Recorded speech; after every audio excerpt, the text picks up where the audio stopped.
Hospitals are supposed to be places of healing, where the sick recover and the wounded are made whole again.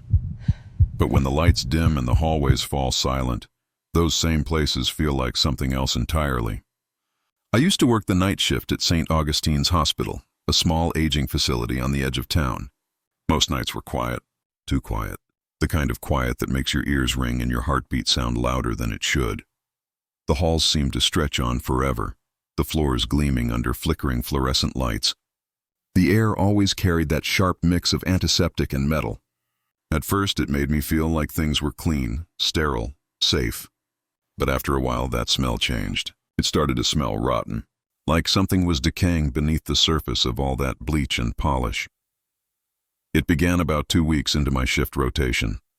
We had a patient, Mr. Daniels, an elderly man dying of cancer. One night as I was checking his IV, he told me he'd seen someone standing in his room.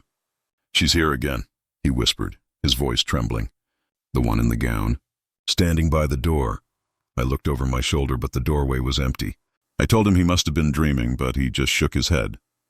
"She never speaks," he said. "Just watches. Don't you smell it? That burned smell?" At the time I didn't, but the next night I did. It hit me the moment I entered the south wing. A faint, smoky scent like burned hair and melted plastic.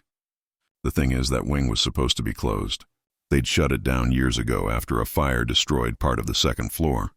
The lights flickered as I walked down the corridor, each step echoing louder than the last. The ceiling tiles were stained with smoke damage and the air felt heavy, suffocating. It was as if the whole building was holding its breath. Then I heard it. The slow, rhythmic beeping of a heart monitor. I froze. There shouldn't have been any patients in that wing. There shouldn't have been any power at all. But the sound came clearly from the room at the end of the hall. Room 312. I pushed the door open, and what I saw will never leave me. A woman sat upright in the bed, her hospital gown gray and covered in ash. Her skin was pale and blistered, the edges of her face charred as if she'd been burned. The monitor beside her flickered, showing no pulse, no readings, nothing. I swallowed hard. "Ma'am," I whispered, "are you okay?" Her head turned toward me slowly, unnaturally slow, as though her neck didn't remember how to move. Her eyes were completely black, hollow, and when she smiled, I saw that her teeth were burned down to the gums.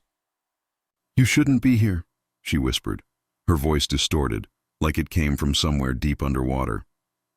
And then, in an instant, the lights went out.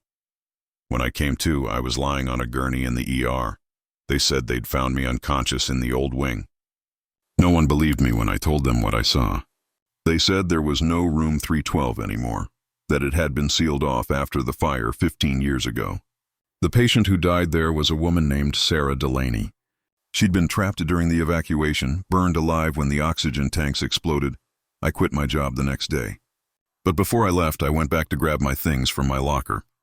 On the clipboard where I'd signed my rounds for that night, I noticed something strange. Beneath my name, someone else had signed.